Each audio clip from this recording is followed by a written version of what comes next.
everybody, welcome back to my channel. So please ignore my really wonky lipstick. I've been trying to get it right for half an hour, but it just won't cooperate with me, so we're just gonna have to deal with the dodgy lipstick. So today I'm gonna be talking about the UKCAT, and I'm gonna try and make this video pretty snappy and quick.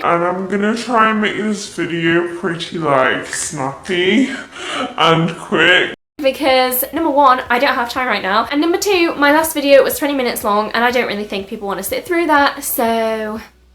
Anyway, if you don't know what the UKCAT is, it's basically an entrance exam for UK universities for medicine and dentistry applicants, and it's required by most universities, so you can't really escape it, to be honest. This test wasted my whole summer, but yesterday, finally I did it, and I'm just going to be doing a video about general advice, tips for the UKCAT, and also kind of going into detail about each section of it, so you have that to look forward to. Without further ado, let's just get on to the video.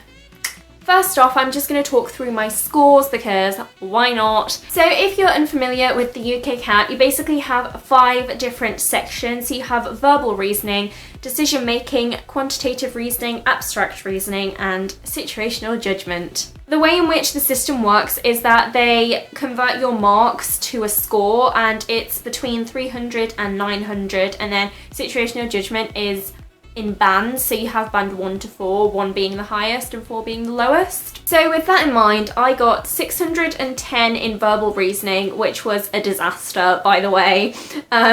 740 in decision making, 850 in quantitative reasoning, 750 in abstract reasoning, and a band 1 in situational judgment. So I'm really pleased because I went into the test just hoping for an average of over 700 and a band 1. The first obvious resource that you can use is the UKCAT official practice website. It has 3 mocks and 10 kind of question banks, so 2 per different section. This is kind of a no-brainer because it's basically in the style of the UKCAT exam, as close as you are going to get to what it's going to be like in the real thing. And also the questions, I feel, are a decent representation of what they're going to be like, so definitely look into that. The first actual thing I did when I was practicing for the UKCAT was use the ISC medical book. So it's this green book. I might insert it somewhere on the screen. They have 3 different editions for the book. They have the 600 question one, 1000 question one, and 1250. The 1250 is the newest one with the decision making in it, so if you're going to buy one, buy that one, because personally I found that the questions in that book were a lot harder than ones that I found in other resources, and also quite a bit harder than the ones in the actual exam. So if you can do those questions, then you're going to be fine in the exam. Also, side note, ask your teachers if they have any UKCAT books, because our head of sixth form had a 600 question one and I already had my own,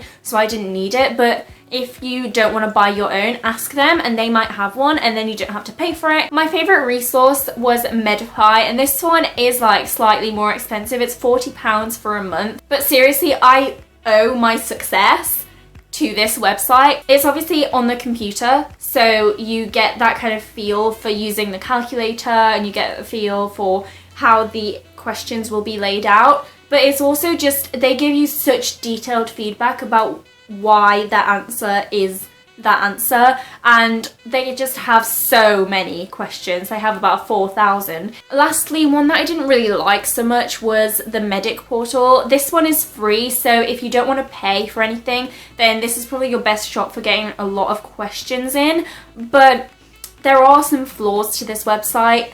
It has a lot of errors on it, like a lot of errors. Some of the questions don't make sense. Some of the answers don't correspond to the questions, and some of the answers are just blatantly wrong. I also found that the questions were quite a lot easier than what they were on the other websites anyway, so it wasn't the best. It wasn't my favourite. It's not impossible to use by any means. I would just say that there are better resources out there. Now I'm just going to kind of break down each section and just give a little bit of advice for each one. So I'm going to start off with verbal reasoning because that's the first one in the test, and it's also, in my opinion, the hardest. One thing that a lot of people say is practice speed reading. Speed read stuff like news articles. If you're doing wider reading around your subject, just speed read it in a time limit and then test yourself on how well you understood it and the quality of the conclusions that you can make from it, because that's basically the whole of verbal reasoning,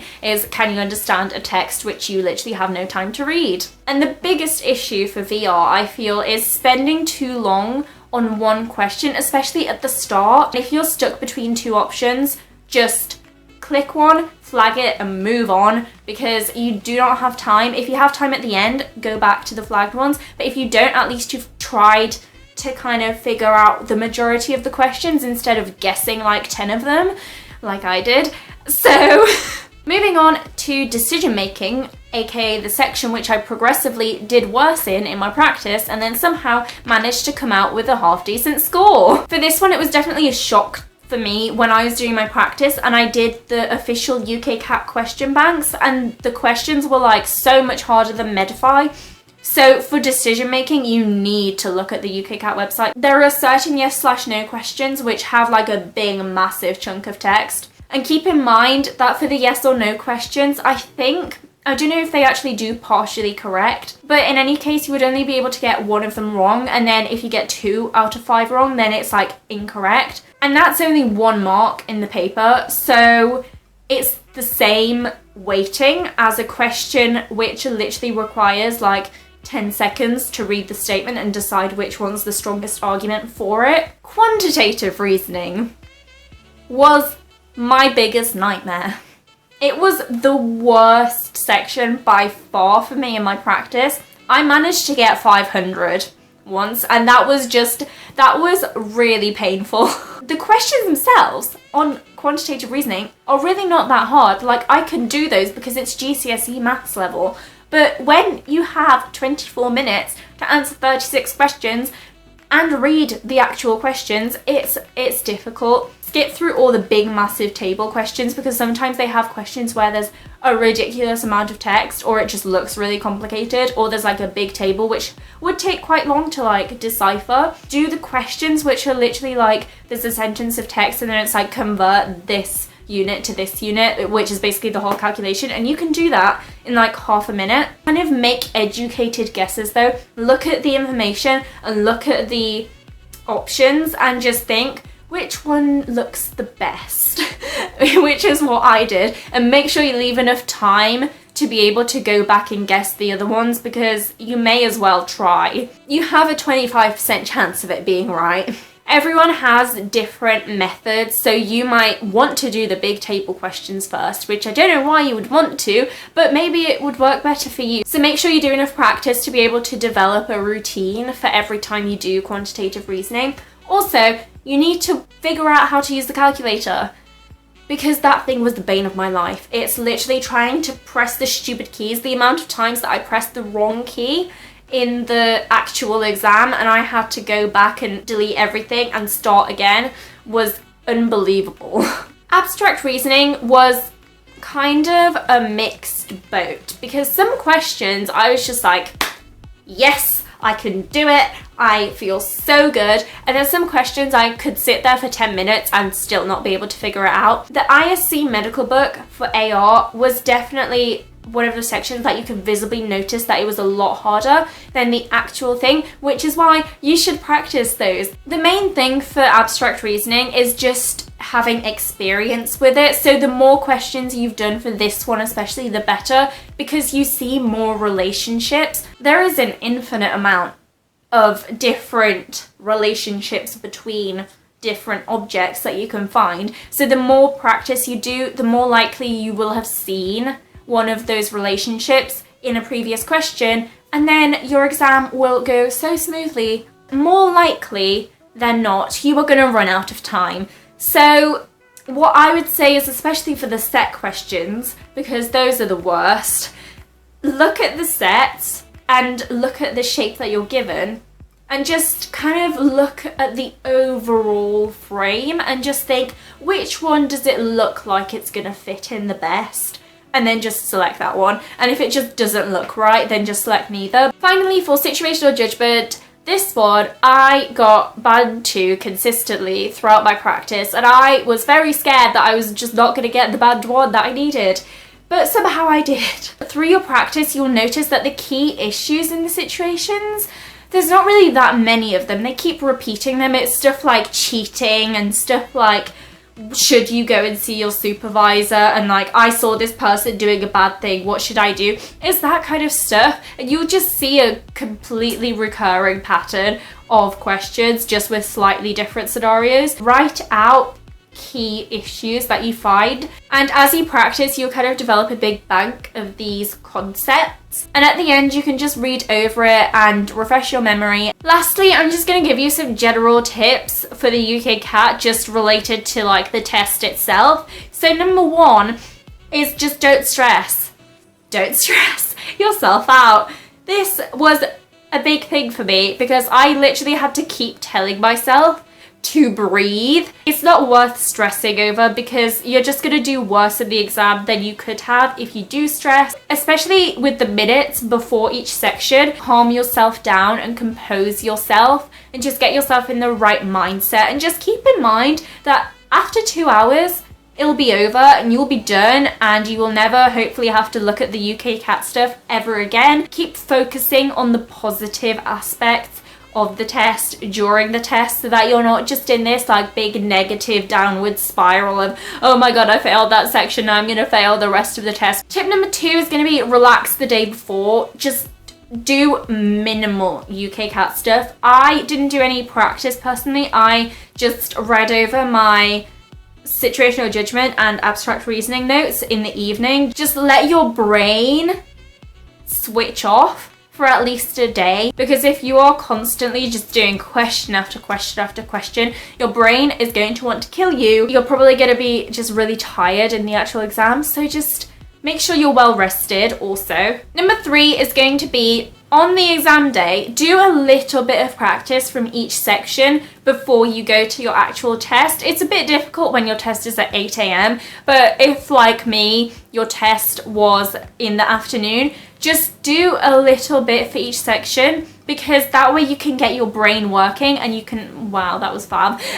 You can just get into the whole swing of things, because when you're actually in the test and you're starting verbal, you don't have time to kind of accustom yourself to the pace. Kind of get your brain working throughout the day, so then when you're there, you're not just like, this is the first time I've had to think today, because that's just not very good. Tip number 4 is going to be go to the toilet before, because you literally don't have time to breathe in the exam, let alone go to the toilet. And there's also nothing worse than needing to go to the toilet and trying to concentrate on what you're doing. Going along with this, kind of take time at the start of the test to prepare your workspace. Arrange everything in a way that's just comfortable for you, because then you'd just be calmer in the test, and that equals a good thing. And finally, tip number 5, as I've been saying for this whole entire video, and this just goes without saying, you need to practice. You need to become accustomed to how the UKCAT actually works, how the system works, the calculator, just all the clicky boxes, what the types of questions are. It's so important. You need to give yourself about a month, I'd say, is about average, to be able to practice. I mean, you can't cram practice. It's not like revision. You just need to do it over time and get used to the whole style of the test, and you're not going to be able to do that effectively in 1 week. So if you need to, push your test back. That's what I did. Mine was supposed to be on the 5th of August, and then I was like, no! So I pushed it back, and that was the best decision I've ever made in my life. We have reached the end of the video, so thank you so much for watching. I hope you found it helpful, and if you've done your UKCAT, then well done you. Let me know what you got if you want to, because I'm nosy. And if you haven't, then seriously, good luck, and just believe in yourself, because you will do fine. I mean, if I can do it, you can do it. If you did like this video, then be sure to give it a thumbs up, and you can also subscribe to my channel. The button is below this video. It's bright red, you can't miss it. I'll be posting a lot more revision videos as I have recently, so get excited for that. And you can also follow my social media, especially Twitter, because I go on it way too often. I've been saying that in like every video. It's actually quite funny. But the handles are in the description if you want to follow me on social media. Once again, thanks for watching, and I will see you in my next video. Bye!